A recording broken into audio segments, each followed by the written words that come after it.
It was one of the darkest moments in our history. Ron not only lost the copyrights of Dianetics, but even the use of his own name. Ron fought back quick and hard. He retrieved his taped lectures and materials and slapped Purcell with the criminal suit. He then set off on his own, pushing ahead with research that no one had their hands on: Scientology. And when he finally moved to Phoenix, Arizona to open the first Scientology organization, the Wichita students and pre-clears left Purcell in droves. Advancing the tech and expanding Scientology was Ron's ultimate handling to any attack. For only if the tech was widely available would it be safe from seizure. Thus, in Phoenix, he completed no less than 18 books, including Self-Analysis, Scientology 880 and 88008, Creation of Human Ability, and Dianetics 55.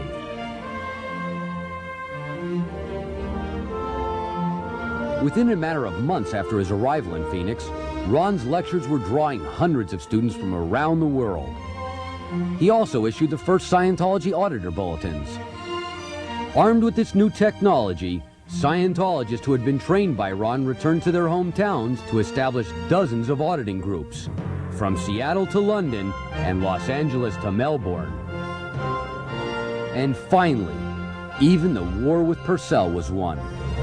All rights to Dianetics reverted to Ron, and the SP oil man was never to be heard of again. In the spring of 1955, beginning a new phase of worldwide expansion for Scientology, Ron moved his headquarters to the nation's capital, where he established the founding church in Washington, D.C. To handle long-distance comm lines, he established the first Hubbard communications office. To strengthen Scientology activities in the field and build orgs, he discovered and released many breakthroughs on the subject of organization. It was also in Washington that Ron established the first Scientology center to handle the printing and distribution of LRH books and materials. This center made the tech broadly available to Scientologists for the first time and set Scientology on the road to becoming a global organization. And with the flood of new books and materials, Scientology groups and churches began expanding like never before, into Canada, Australia, South Africa, and even as far afield as Israel and Egypt. But not everyone was happy. Alarmed by Scientology's growth and prodded on by their psychiatric allies, enemy-controlled agencies launched a new round of covert operations. According to FBI records, at least 3 undercover operatives were sent into the founding church. Mail was opened, auditing sessions were bugged, money was stolen, and that was just the beginning. Frustrated in their attempts to turn up any wrongdoing, and growing ever more desperate to stop Ron and Scientology, enemy agents next sought to manufacture evidence. Using the local police captain's pregnant daughter as an operative, a preposterous plan was hatched to attend one of Ron's Congress lectures and entrap a staff member into arranging an illegal abortion. And finally, when that plot failed, government agents even tried to prove that the church use of vitamins constituted drug dealing. Infuriated by the total failure of these covert ploys, Ron's opponents next resorted to brute force. The Food and Drug Administration staged an all-out raid on the Washington church, sending in a team of longshoremen armed with guns to seize all e-meters and Scientology books. But church materials were all they got. Knowing their real motive was the complete destruction of Scientology through an attack on its headquarters, Ron had already set up new headquarters at St. Hill Manor in England.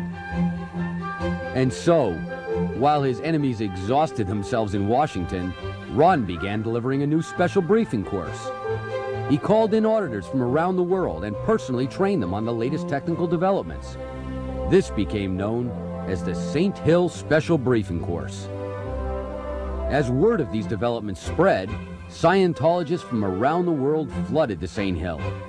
And when they arrived, they found Ron had mapped out the exact training and auditing routes of Scientology, including the states of release and auditor class levels. These were then presented on the first classification and gradation chart. We have the idea of a bridge across the chasm. Now that is an old mystic idea that there was a chasm. There was a chasm between this existence, where we are now, and a higher plateau of existence. And that many people trying to make it fell into the abyss. Well, we've built a bridge, and we have this simile of the bridge, and the bridge goes from this state of existence to that state of existence, and the bridge is all complete now, and it can be walked. But there's one point: you have to walk on the bridge. You know, you wouldn't think you'd have to tell people this. You'd say to somebody, you can cross the Grand Canyon as long as you walk across the bridge. And you think that is enough, but by George, somebody will go down to the edge and walk off into thin air. And you say,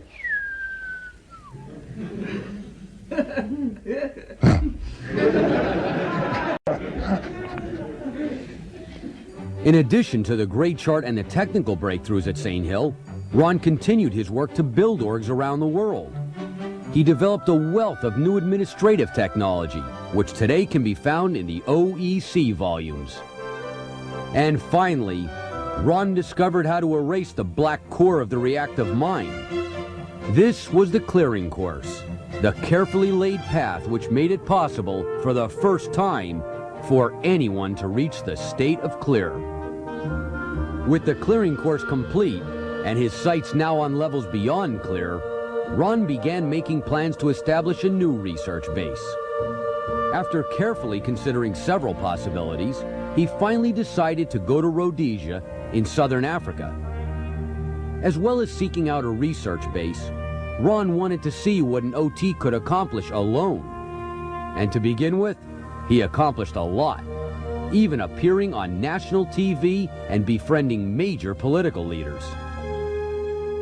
well, I met all the ministers and talked to them, had sundowners with them, and met the prime minister and all that, and had tea with his wife, and you know, that kind of thing.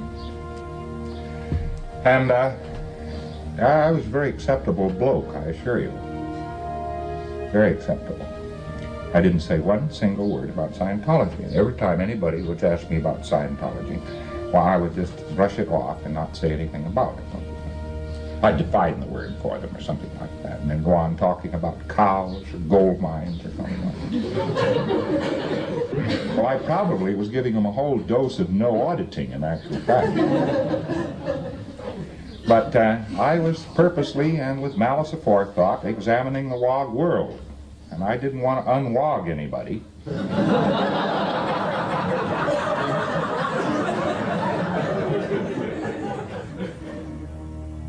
Although he found much of the country to his liking, there was one factor which he could not tolerate: racism. What he proposed to eliminate that injustice was at least 20 years ahead of its time.